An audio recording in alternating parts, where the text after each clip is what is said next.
Nigeria ex-Vice President Atiku Abubakar made his resignation from the People's Democratic Party.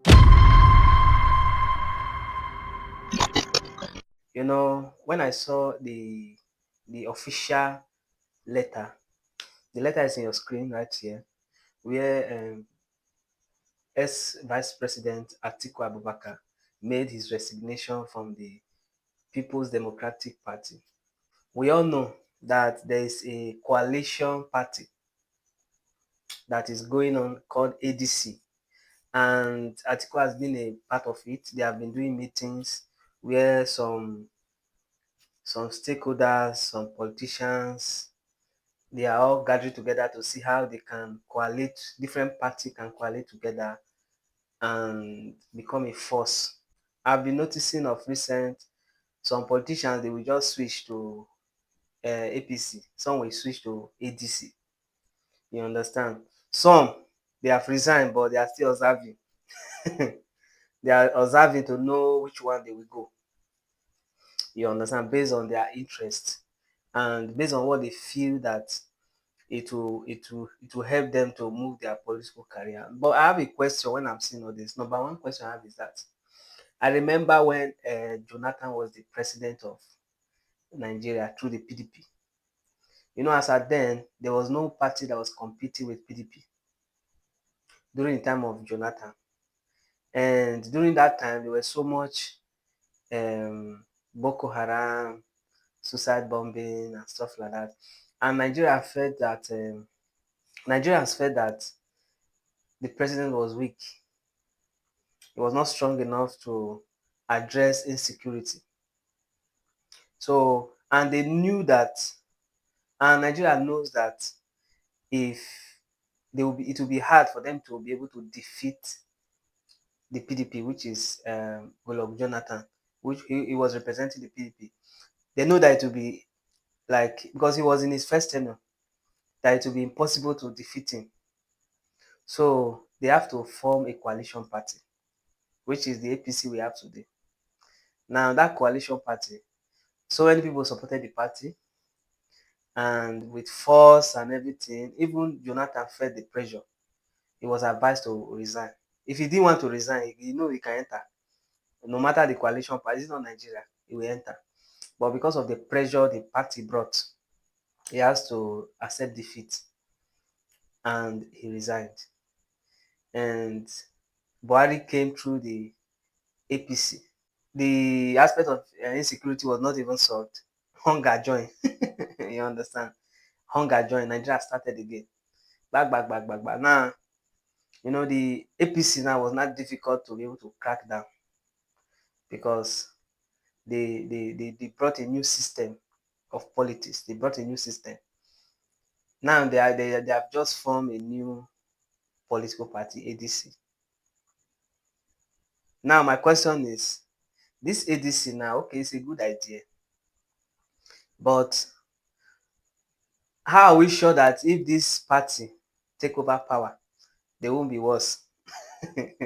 That's my question. It's just a question actually. Then the second thing I have to say is that now this ADC, there are so many people coming with ambition to run for president, to run for governor, to run for senator. Now, if the people coming out to run for president, how will they be able to make their selection? Because we know that in Nigeria, you will not say that they will do the party will organize an election for the person to win. The party already know who will enter, who they are pitching for. So among these people now, these candidates that are coming, everybody wants to become the flag bearer. Who will they pitch? Because who they pitch will determine how Nigerians is going to put effort. Because let me tell you something. If Nigeria really wants to remove APC from government, it means that they don't have to be division. Once there's a division, like the former election they did, there was a division in that Labour Party and PDP. You understand? Because of that division, the people were separated. Although we know that Labour Party had, upper hand, but in terms of um the PDP as at that time had force, especially forces on the ground that could have stand against the the rigging and stuff like that. They have force on the ground, and you understand they have men. But the Labour Party as at then, they had people, they had masses, but the PDP had men. Assuming they were able to coalesce together as at then, it could have become a force, and it could have been hard for APC to, you understand, to be able to do whatsoever they did.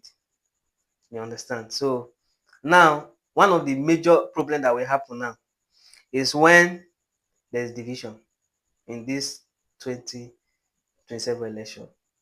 As far as there's division among among people, that the people are now separated, some now with ADC, some are now with maybe one person, there will be problem.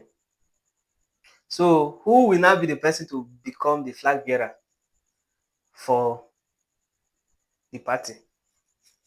If all of them come now, okay, who will they now say, okay, you go, let's support you, let's become a force first to remove? And even that person, if they join together and succeed, let's assume they succeed, won't politics enter again? This Nigeria. And we know the way election works. You know, understand? Let's just see how everything unfolds as time goes on. But honestly, I wish a better Nigeria for all of us.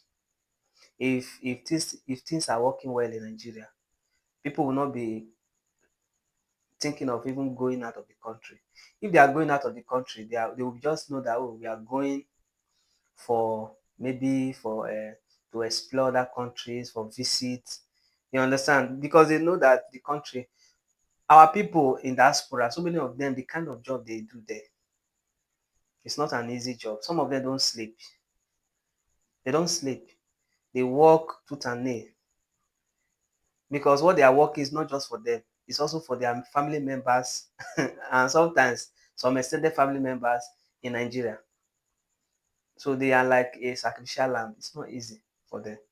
When things are working well, they will not move. So I just pray for a good Nigeria. The thing is that every politician knows what they will do. Every real politician, they know what they will do to make Nigeria a better place. They all know. You think they don't know? They know. They know what to do. But will they be able to do it? And now, the circumstance that surrounds their entry into power most times has a contribution to play in the way they behave. When you are entering into power, if there are certain people, they were the one that gave you the privilege to enter. You understand? They are the one that took you to that power, to that seat. They might be an underground man, but you must please them. So in pleasing them, no matter whether you know what to do, you can't do it, because you are not there on your own choice. Anyway, let's see how it goes. And I wish that this election, I wish us that are Nigerians well in this election that is coming. And even before the election, we wish for a better Nigeria. You understand? Anything can happen. We are just hopeful in Nigeria. Even if Nigeria is, we are kind of people in Nigeria that we can adjust to anything, any system. I was telling somebody, I said, even if the devil himself is the president of this country, Nigeria will definitely adjust. We can adjust to any system, you know. And that is our weakness. That is one of the problem we are facing. But it's also cause for endurance. Like we know, Nigerians know how to endure very much. Other countries, they don't know how to endure.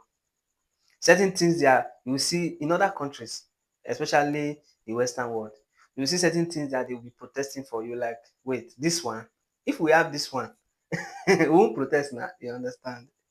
So that is it. Anyway, let's see how it goes as everybody is carpeting crossing, moving from one party to another. Let's watch the drama and see how it unfolds. In case you have not subscribed to this YouTube channel, subscribe to Onyeka Jesus Boy so that when we will drop any video, you'll be the first to see it. I don't even know why you are always watching my video and you are not subscribing.